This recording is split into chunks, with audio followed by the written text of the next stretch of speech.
Show के प्रायोजक है मां भवानी डेकोर प्राइवेट लिमिटेड, मतलब a complete floor solution, new 0 mile Dadar road Muzaffarpur. Muzaffarpur शहर में जो अलग अलग बाइक चोर गैंग सक्रिय हैं उन पे हम लोग के द्वारा लगातार कार्रवाई की जा रही है और जितने भी चोरियां हो रही हैं तो हम लोग के द्वारा कार्रवाई करते हुए जितने चोर पकड़े गए हैं सबसे पूछताछ में कि कहाँ गाड़ियां कटती है या फिर कहाँ गाड़ियां जाती हैं उसको लेकर हम लोग के द्वारा लगातार सूचना संकलन किया जा रहा था। उसी क्रम में हम लोगों को जो पुराने कुछ क्रिमिनल थे, जो पुराने बाइक चोर थे, उनसे हमको सूचना मिला था कि कुछ यहाँ पर कबाड़ी की दुकानें हैं, जो स्क्रैप की दुकानें हैं, जिनके द्वारा गाड़ियों को काटा जाता है और सामान को रखा जाता है, फिर उसको आगे बेचा जाता है।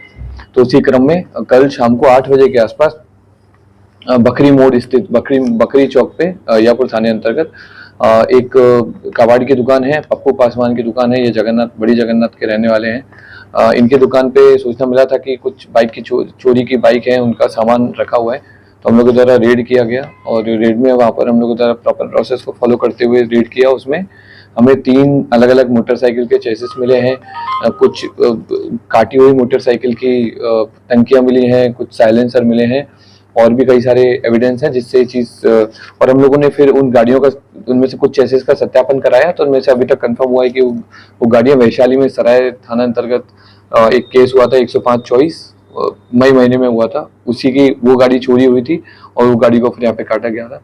तो इस तरह से हम लोगों ने उसके बाद में हम लोगों ने और भी बहुत सारे कबाड़ की दुकानों पे, स्क्रैप की दुकानों पे सत्यापन करवाया है और हमें और भी कई सारी कबाड़ की दुकानों की सूचना है जहाँ पर इस तरह का काम हो रहा है, तो उस पर भी हम लोग आगे कार्रवाई जारी रखेंगे। और जो व्यक्ति लेकर के आ रहा था उसका नाम कमलेश है, जो कबाड़ की दुकान पे सामान बेचा है, औराई का रहने वाला। हम लोगों ने दोनों की गिरफ्तारी की है और इस नेटवर्क में और भी जितने लोग हैं उस पर भी हम लोग सत्यापन करेंगे और आगे कार्रवाई करेंगे। ताकि बेचने वाले लोग हैं या खरीदने वाले लोग? ये खरीदने वाले लोग हैं।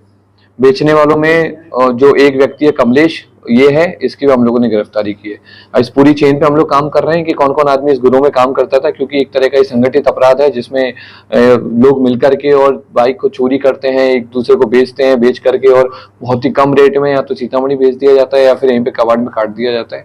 तो हम लोग इन पे कार्रवाई करेंगे ताकि शहर में चोरी की घटनाएं रुक सकें। इन लोग का नेटवर्क दूसरे जिलों में? हाँ, इसमें हम लोग काम कर रहे हैं। इसमें जैसे सीतामढ़ी और नेपाल तक में भी अभी तक में ये चीज सामने आई है कि ये लोग वहाँ पे भी गाड़ियाँ वगैरह बेचते थे और हम लोगों ने पहले भी कई सारी गैंग पकड़ी है जहाँ से भी ये चीज पहले भी क्लियर हुई है कि नेपाल तक में गाड़ियाँ जाती थी। तो कितने दिनों से चला रहा था ये अभी क्लियर कहना मुश्किल है कि कब तक चला रहा था, उस पर हम लोग काम कर रहे हैं। जैसे कुछ और आगे आता है तो आपको बताएंगे। इन लोगों का कुछ आपराधिक इतिहास?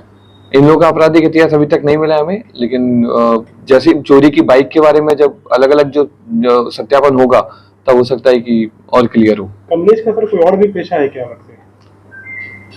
इसका कहना है कि मिस्त्री का काम करता है